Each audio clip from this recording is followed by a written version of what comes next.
Assalamualaikum warahmatullahi wabarakatuh. Sahabat pencinta channel Tasbih dimanapun kalian berada, semoga senantiasa selalu dalam keberkahan dan lindungan Allah Subhanahu wa Ta'ala. Amin ya Rabbal 'Alamin. Terkait bencana yang terjadi di Sumatera beberapa hari yang lalu, kalau kita melihat kondisi alam yang begitu dahsyat bencana di sana, dari banjir, longsor, dan hujan terus turun tiada berhenti, akhirnya menjadikan area tersebut menjadi bencana di Sumatera. Nah, ini hal yang harus kita perhatikan bersama-sama karena apa yang akan nanti disampaikan oleh Kang Deddy Mulyadi ini menjadikan pembelajaran buat kita semuanya, masyarakat umum semuanya, agar kita harus cinta dengan alam, merawat alam dengan sebaik-baiknya agar musibah itu bisa sedikit mengurangi dengan adanya bencana. Kalau memang bencana itu memang datangnya dari Tuhan, kita manusia tidak ada yang tahu. Namun kita sebagai manusia wajib untuk terus berikhtiar untuk selalu memperbaiki dan memperbaiki serta merawat lingkungan kita agar suasana itu lebih baik, lebih nyaman, dan lebih indah. Baiklah teman-teman, apa yang telah disampaikan oleh Kang Deddy Mulyadi pada video berikut ini. Dinas Kehutanan, karena Pergub itu sudah berakhir. Kan Pergub itu kemarin terakhir tanggal 30 di Kemendagrinya. Sekarang sudah tidak boleh lagi mengeluarkan Pergub. Jadi nanti kita keluarkan Januari. Tetapi saya tetap sebelum Pergub keluar nanti di Januari, karena ada aturan struktur pengelolaan mekanisme pengeluaran Pergub, maka kita keluarkan surat edaran. Edarannya adalah larangan melakukan penebangan pohon yang berpotensi menimbulkan bencana, ya kan? Terus kemudian juga larangan penebangan pohon yang diameternya di atas 2 meter. Itu menjadi, kalau itu pokok, nggak boleh dimanapun ya, mau di rumah mau dimanapun yang diameternya 2 meter tuh nggak boleh. Nah, ini yang akan menjadi kekuatan kita. Dan kemudian saya sudah punya peta data yang nanti harus segera terrecovery. Misalnya begini, kan ada penyerahan tanah-tanah kehutanan ke masyarakat, kemudian banyak alih fungsi. Nah, tentunya masyarakat memerlukan biaya untuk hidup. Nah, itu rencananya nanti yang ahli fungsi itu di lereng yang menimbulkan potensi bencana akan kita geser menjadi areal hutan, dan masyarakatnya diberikan upah untuk menanam dan merawat dalam setiap hari atau dalam setiap bulan. Tadi sudah kita hitung, sehingga nanti ke depan masyarakat tetap memiliki hak atas tanahnya. Kemudian mereka punya pohon-pohon masa depan, tetapi dalam kepentingan jangka pendeknya mereka terpenuhi kebutuhan hidupnya. Pak, kalau bukan lahan hutan di Jawa Barat ini kondisinya sudah lah Pak, sudah memprihatinkan. Deh, daerah Cikuray udah naik ke atas, kemudian Gurandil di daerah Bogor, Sukabumi, dan saya sampaikan ini kita harus hati-hati Pak. Kenapa? Karena potensi itu bukan hanya di Sumatera. Potensi itu juga ada di kita. Ini bukan nakut-nakutin gitu maksud saya. Ini bukan nakut-nakutin, kita juga harus waspada. Dan ingat loh, tanah di kita ini subur. Karena tanah di kita ini subur, itu mudah rontok. Ini yang harus kita antisipasi oleh kita semua. Pak, kalau yang kebun itu di Batu Karas itu kan sudah mulai agresi ya Pak Bu, nelayan di sana meminta untuk mempercepat pembangunan dermaga Pak Bu. Ya, nanti kita cek kelautan, ada alokasi pembiayaannya, ada. Tahun berapa? 2026, 2025? 2026 ya, nanti lelangnya di bulan Desember deh. Nanti Januari sudah bisa pekerjaan untuk ribuan. Pak Gub, kalau yang 50.000 tadi Pak Gub, yang untuk warga mengelola hutan dibayar 50.000 per hari itu jadi bukan ngelola hutan, nanam pohon gitu kan. Ada kan gini, di wilayah Cianjur, Garut Selatan upahnya kan 30 sampai 35 per hari. Nah, sekarang mereka biasa diupah nanam sayur, ngurus kebun sayur, itu kan 30 sampai 35. Sekarang diupah oleh kita nanti 50.000. Pilih mana? Kalau yang sekitar 1 orang itu. Nah, itu yang dimaksud. Nggak 1 hektar sih, bisa 2 hektar 1 orang. Dan itu yang bagus tuh 2 hektar 1 orang. Tetapi juga tergantung nanti areal kemampuannya. Tadi saya sudah minta Dinas Kehutanan untuk segera dihitung. Makanya gerakannya Desember ini kan sudah mulai nih, sudah nanam terus. Nanti di Januari itu akan terlihat. Pak Gub, soal yang penambangan penanganan tambang ilegal, Pak, itu juga kan berpengaruh untuk kondisi alam. Nah, Walhi kemarin juga mencatat tahun 2024 ada 176 tambang ilegal. Nah, progresnya mungkin gimana, Pak? Ya kalau tambang ilegal kan di Jawa Barat sekarang sudah hampir, ya paling tinggal 10% lagi. Yang ada itu di Jawa Barat paling kucing-kucingan yang ngambil tanah untuk urukan.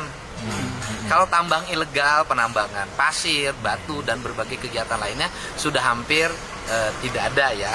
Yang banyak itu gurandil, yang di lereng gunung itu, yang sebagian masuk Banten, sebagian masuk Jabar. Kalau itu masih banyak, gitu. Karena gubernurnya nggak bisa jalan kaki seperti ke tambang batu. Kalau itu kan harus ke dalam. Nah itu juga harus ditangani secara serius, karena gurandil itu kan ngelubangin, Pak. Nanti ngelubangin, kemudian lubangnya nanti ternganga, pecah, belah, rontok, Pak. Ini kan bagian. Nah kemudian yang berbahaya lagi dari tambang ilegal emas itu, mereka banyak menggunakan sianida untuk membersihkan emasnya. Udah deh, itu kiamat. Pak Gub, di Karawang ada yang melaporkan Pak Gub Apa? ke KPK karena udah ini biasa. tanggapannya gimana, Pak? Nggak usah ditanggapi lah. Nggak usah ditanggapi. Kemudian satu lagi, Pak, ini kan ditanggapi BPN itu orang kita lagi ngebersihin sungai, mengembalikan aset-aset negara yang diperjualbelikan. Gitu loh. Pak Gub, yang PTPN bakal diklarifikasi atau gimana? Yang mana? Yang di kebun teh Pangalengan. Hah? Yang Pangalengan itu bakal dipanggil nggak PTPN-nya atau Kan, gimana? enggak, PTPN saya sudah nanti tadi minta sekfri. Ini kan problem perkebunan itu adalah HGU. HGU-nya kan pada habis, BPN-nya belum mengeluarkan. Minggu depan itu kita akan undang PTPN-nya dan kemudian ATR BPN Kanwilnya. Untuk ini harus cepat diselesaikan. Kalau enggak, ini banyak diambilin lagi. Nah, kemudian diambilin, dialih fungsikan. Gitu kan, ini kan berbahaya. Nah, tetapi saya juga melihat juga bahwa alih fungsi terjadi juga karena kelakuannya PTPN awalnya. Kenapa? PTPN-nya menyewa-nyewakan tanah perkebunan, peruntukannya dirubah, bukan perkebunan. Jadi kalau hari ini marak berbagai problem, rakyat mengambil sebagian tanah PTPN karena PTPN-nya memulai. Keren sekali apa yang telah disampaikan oleh Gubernur Jawa Barat, Kang Deddy Mulyadi. Intinya kita harus rela ataupun mau sadar diri untuk merawat alam ini, terutama menanam pohon di lingkungan kita sekitarnya. Dan kita juga tidak diperbolehkan untuk menebang pohon dengan sembarangan yang tingginya maksimal 2 meter ya. Jadi ibaratnya harus disisakan 2 meter, itu dilarang untuk ditebang karena memang itu juga akan memberikan dampak terjadinya bencana. Jadi untuk mengurangi resiko terjadinya longsor, teman-teman. Ya, sekali lagi yang disampaikan oleh Kang Deddy ini sangatlah bermanfaat untuk masyarakat sekitarnya. Dan tadi juga ada tanggapan dari Kang Deddy terkait pelaporan dirinya yang telah dilaporkan ke KPK. Bagaimana reaksi dari Kang Deddy Mulyadi?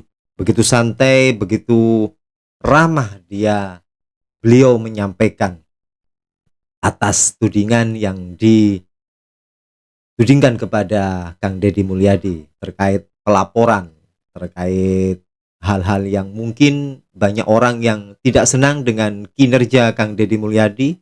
Ya seperti itulah mereka, teman-teman ya. Seharusnya kita sebagai masyarakat yang sadar, apalagi kalau kita dengar dari cerita Kang Deddy tersebut, bangli-bangli yang ada di sekitaran Sungai Kaliwadas kalau nggak salah ya, yang di Karawang itu kan memang asetnya milik pemerintah. Ya setidaknya harus diambil alih oleh pemerintah, dan itu pun pemerintah juga tidak untuk hal yang ya memang itu kembalinya nanti ke masyarakat. Keindahan alamnya juga akan dijaga. Fungsi dari sungai tersebut juga akan diperbaiki. Nah, itulah tujuannya Kang Dedi. Nah, gini kok masih ada orang yang tidak suka dengan Kang Dedi Mulyadi. Ya, sudah terserah. Orang-orang seperti itu serah, teman-teman. Ya, mungkin mudah-mudahan mereka diberikan hidayah lah supaya sadar bahwa apa yang telah dilakukan Kang Dedi Mulyadi ini benar-benar untuk masyarakat, untuk alam. Itulah tujuannya Kang Dedi. Gitu loh. Satu lagi Pak Gub, soal moratorium tadi, ini kan hanya penebangan pohon atau termasuk bukaan lahan untuk perumahan? Karena kan Pak Gub pernah bilang juga ada aturan Enggak, perumahan juga nggak boleh. nggak boleh. Nggak boleh. Kalau yang soal satu orang satu rumah waktu itu pernah disampaikan agar tidak terlalu banyak rumah. Kan sebenarnya bisa jadi gini, kan harus mulai merumuskan sekarang itu rumah tuh mulai ke atas, bukan ke samping. Ya. Kan, dan kemudian rumah kan juga bisa dibangun tanpa mengorbankan sawah dan areal perkebunan. Yang disebut areal perkebunan, area kebunan kan, tapi kan kalau di kampung ada areal kebon, kan beda dengan areal perkebunan. Misalnya bangun rumah di kebon gitu kan beda. Gitu. Pak Gub yang viral kemarin, Pak Gub. Kenapa? Tata bangunan Sunda anti bencana. Ya itu kan yang terus sekarang dikembangin. Setiap bantuan saya perumahan rakyat hari ini di daerah pegunungan kita sudah mulai bangun-bangun rumah-rumah yang ini anti bencana. Bukan anti bencana ya, yang bisa menyesuaikan dengan bencana rumah. Pak Gub yang kemarin viral bantu-bantu yang di tol itu gimana ceritanya, Pak Gub? Oh, itu mah kebiasaan saya. Saya ini mau ke Sukabumi, kemudian macet. Ini macetnya kenapa? Saya bilang kan. Kemudian lewatlah di situ, ternyata ada mobil pengangkut minyak terbalik. Nah kan nggak ada yang bantu, cuman 2 orang, supirnya sama saudaranya. Itu nggak akan selesai 2 jam itu. Akhirnya saya turun kan banyak tuh, ada 6 orang. Kemudian diangkutin, dikepinggirin, saya hubungi mobil pengangkutnya yang untuk dereknya, akhirnya bisa selesai, barangnya ke samping, nggak macet lagi, mobil derek datang. Dan nanti saya sampaikan juga ya, hari Kamis saya akan berangkat ke Sumatera Barat. Hari Kamis ya, Pak? Kamis, ya. Sumatera Barat, siapa saja? Bantuan Langsung, jadi saya charter pesawat Susi Air untuk mengangkut barang. Nanti kan tadinya mau dari PD, dari Aceh atau dari Sumatera Utara. Tetapi pertimbangannya barangnya di sana sudah tidak terlalu banyak dan harganya mahal. Sehingga nanti kita putuskan kita akan belanjanya di Sumatera Barat, di Padang. Kemudian 2 pesawat Susi Air sudah saya charter. Jadi nanti pesawat Susi Air itu akan mengantarkan barang-barang yang berasal dari bantuan ya, teman-teman saya dan teman-teman di Jawa Barat untuk dikirimkan ke daerah-daerah yang susah dijangkau dan bahkan belum bisa dijangkau. Gitu. Kamis sudah Pak. Pak Gub, satu lagi yang Dan hari ini kita sudah mengumpulkan uang senilai 7 miliar.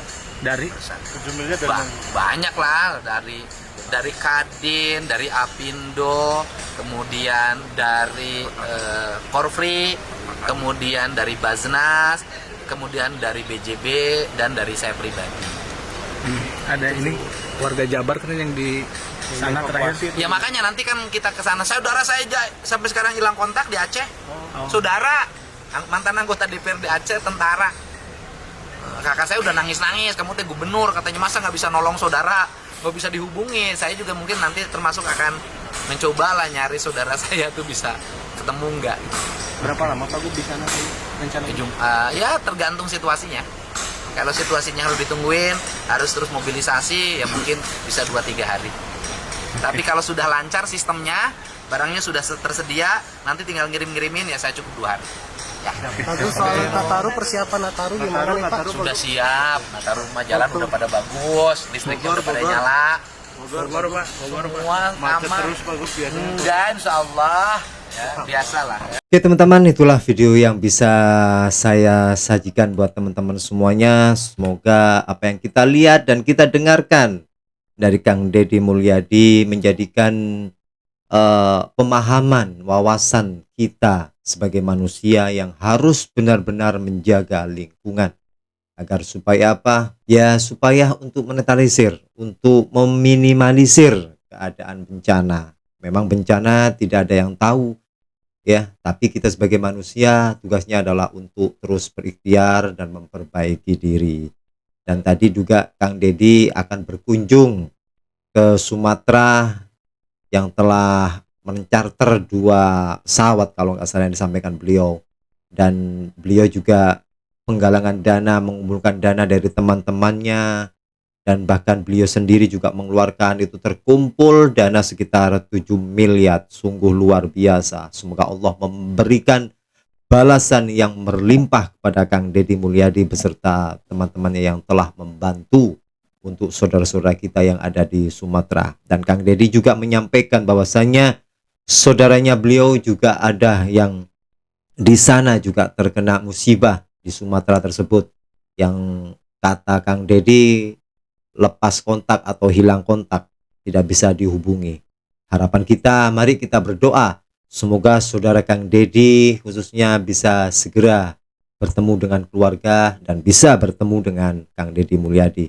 Dan doa kita semuanya, semoga perjalanan Kang Deddy Mulyadi nanti ke Sumatera diberikan kelancaran oleh Allah Subhanahu wa taala. Tidak ada halangan suatu apapun, dan bantuannya yang dibawa semoga bisa tersampaikan kepada para korban bencana alam yang ada di Sumatera. Terima kasih teman-teman. Jazakumullah khairan katsira. Assalamualaikum warahmatullahi wabarakatuh.